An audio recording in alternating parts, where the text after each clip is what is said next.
Hey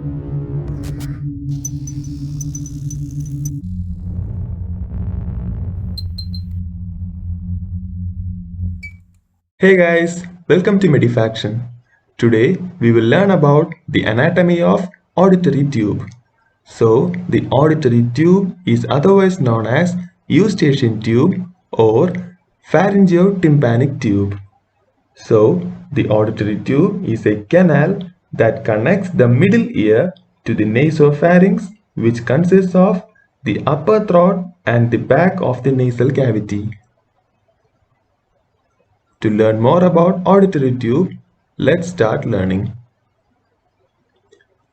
In this video, I will be enumerating an introduction, the parts of the auditory tube, which are bony part and a cartilaginous part, the arterial supply, the nerve supply, the functions, and as well as some important clinical anatomy related to the auditory tube. Let's begin. The auditory tube is also known as pharyngeotympanic tube or the eustachian tube.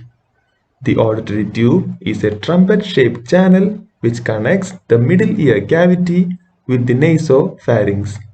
Right here you can see the auditory tube. It is about 4 cm long and is directed downwards, forwards and medially. It forms an angle of 45 degrees with the sagittal plane and 30 degrees with the horizontal plane.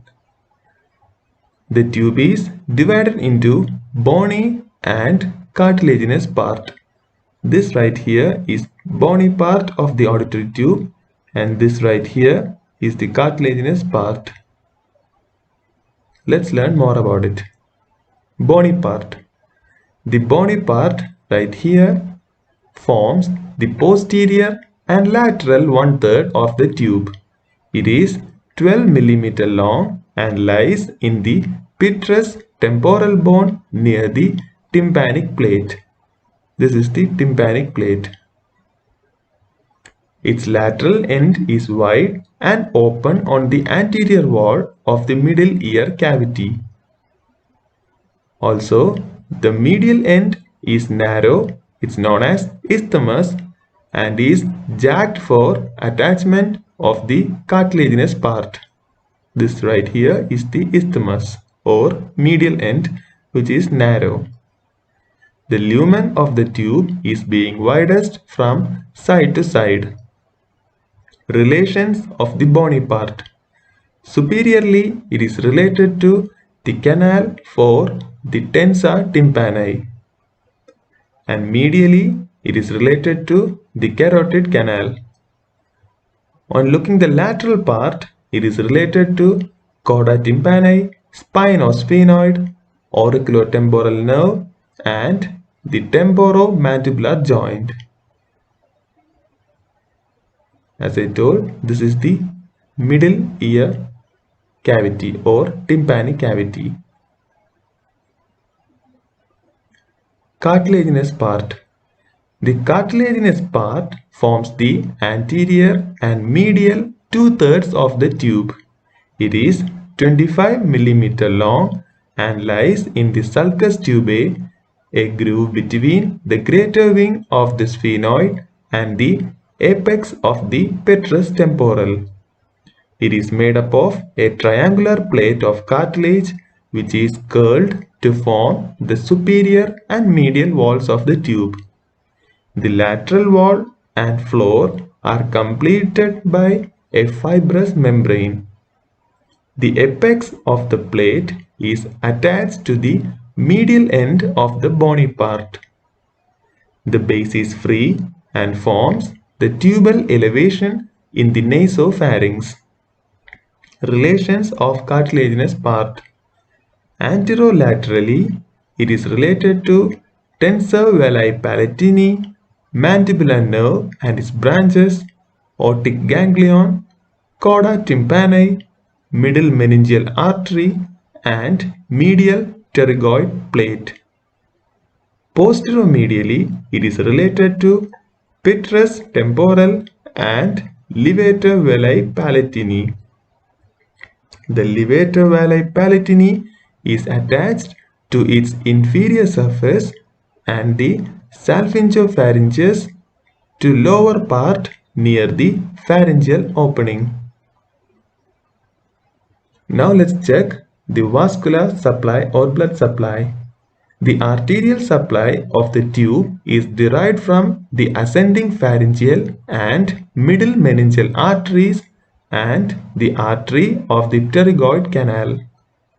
The veins drain into the pharyngeal and pterygoid plexus of veins.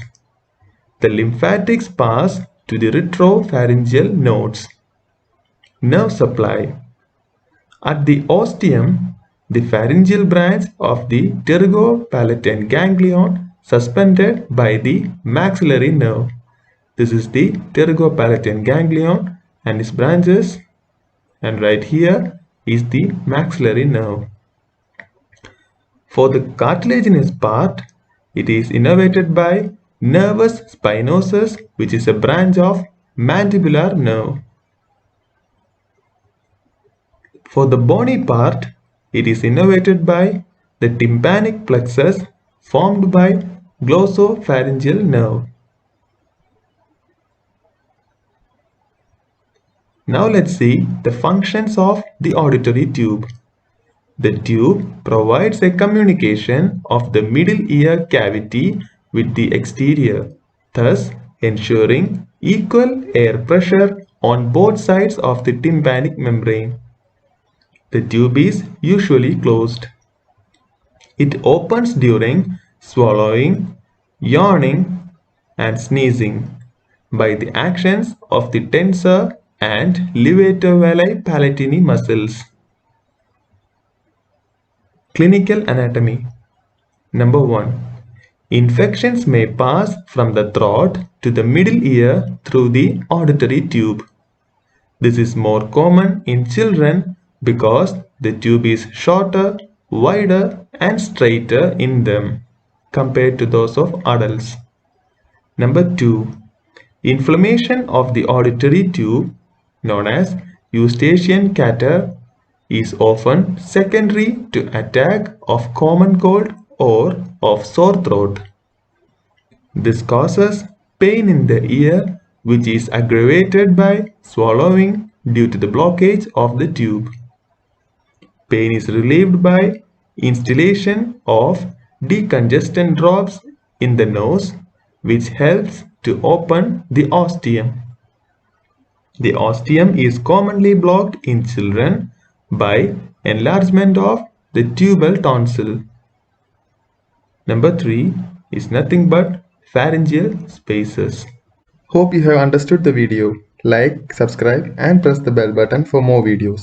Thank you. Thanks for watching.